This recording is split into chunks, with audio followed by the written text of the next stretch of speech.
Então, a primeira coisa que nós precisamos bater é na alimentação. Porque não adianta, de um lado, você entrar com plantas, com sucos, com hábitos de desintoxicação do seu corpo e você continua intoxicando o seu organismo por um outro lado. Então, você melhora de um lado e estraga do outro. Não faz sentido nenhum. Então, quando a gente fala de alimentação, o que acaba acontecendo? Os nossos intestinos, eles possuem na parede dos intestinos uma função que nós chamamos de integridade intestinal. O que acontece? O nosso intestino ele tem um monte de células, tá? Essas células elas são grudadinhas uma na outra, formando o tecido, a parede dos nossos intestinos. E quando essas células que estão conectadas, que nós chamamos de função justaposta, quando elas começam a inflamar por conta desses alimentos que nós consumimos, dos alimentos inflamatórios, do açúcar, dos refinados, por conta do glúten e mais um monte de outras porcarias, as nossas células que estavam grudadinhas umas nas outras, elas começam a se afastar levemente. É muito sutil. E o que acontece? Nós geramos uma condição que nós chamamos de hiperpermeabilidade intestinal. Nesse momento que você gera uma hiperpermeabilidade intestinal, é igual você imaginar uma coisa. Imagina esse pano de prato aqui na minha mão. Esse pano branco, ele tem a trama do tecido que ele não tem uma boa integridade que se, por exemplo, imagina que eu faço um saquinho aqui, tá? Se eu botar água aqui dentro, o que vai acontecer? A água vai ficar presa aqui dentro dessa partezinha aqui ou não? É óbvio que não. Por quê? Porque existem espaçamentos entre esse tecido aqui. Ele não tem uma integridade total capaz de segurar a água ali dentro. Imagina que os teus intestinos, com a função justaposta, que as células deveriam ficar grudadinhas para manter a integridade dos intestinos, ela inflama e ela se espaça levemente. O que vai acontecer? As substâncias que são indesejáveis, elas deveriam ser eliminadas do seu corpo. Só que muitas pessoas, por exemplo, têm constipação intestinal, que é a prisão de ventre. Aí o que vai acontecer? As substâncias ali dentro, elas vão vazar dos intestinos, que nem a água vazou do pano.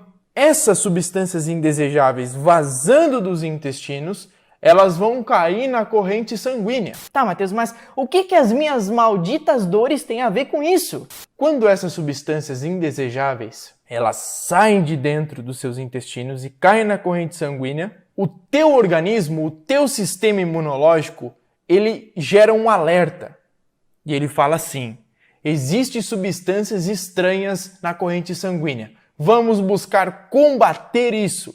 E aí ele manda uma reação alérgica, uma resposta do sistema imunológico para combater essas substâncias que são prejudiciais para o seu corpo. Essas substâncias, caindo na corrente sanguínea, elas se espalham por todo o seu corpo, gerando o que nós chamamos de inflamação sistêmica. Ou seja, o corpo inteiro da pessoa começa a inflamar. E eu sei que muitos de vocês nunca tinham ouvido falar isso e que ouviram eu, talvez, falando em outros momentos sobre esse mesmo assunto. Gerada essa inflamação sistêmica, as pessoas começam a ter os mais diferentes problemas.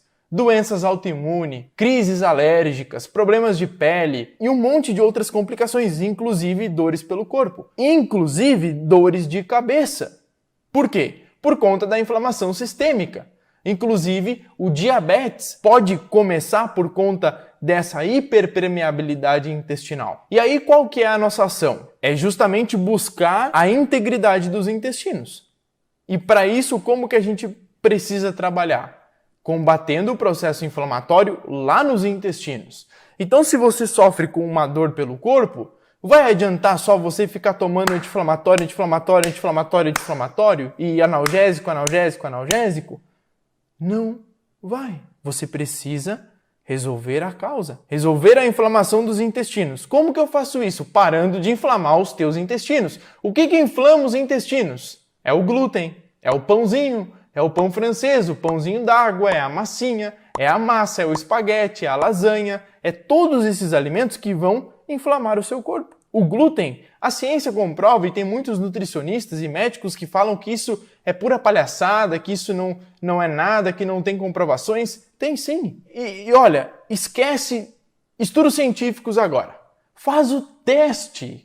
Você pode ser o seu próprio laboratório nesse momento. Ah, mas eu já fiz teste para glúten e nunca tive nada. Eu já fiz teste para lactose e não deu nada. Isso aí não é para mim, é para outra pessoa. Não! Faz o teste. Você que tem dores de cabeça frequentemente, reduza o consumo de glúten, corte por total o consumo de glúten por 30 dias. Ah, mas eu só vou comer final de semana. Aí pode, né? Não pode, porque o glúten vai levar pelo menos 15 dias para sair do teu corpo. Então não adianta. Não adianta você ficar uma semana e comer só no final de semana. Faz o teste. A mesma coisa se dá do seguinte fato. Alguém aqui já extraiu o dente? Alguém aqui já fez algum procedimento na boca? Aí a pessoa ela vai lá, arranca o dente, né? E o que o dentista vai falar para ela? Olha, os 2 próximos dias você só vai comer sorvete. Caramba! Aí você tem que usar anti-inflamatório também, né? Para não dar uma inflamação no dente. Caramba! Você está tentando evitar um processo inflamatório e você está consumindo uma quantidade absurda de açúcar do sorvete. E agora você vai falar que não sabe que o sorvete tem açúcar? Vai falar que não sabe que o açúcar é altamente inflamatório? Que o leite vai aumentar o processo inflamatório? É uma questão de lógica tão simples. Mas, né, é o hábito. É aquilo que é o hábito.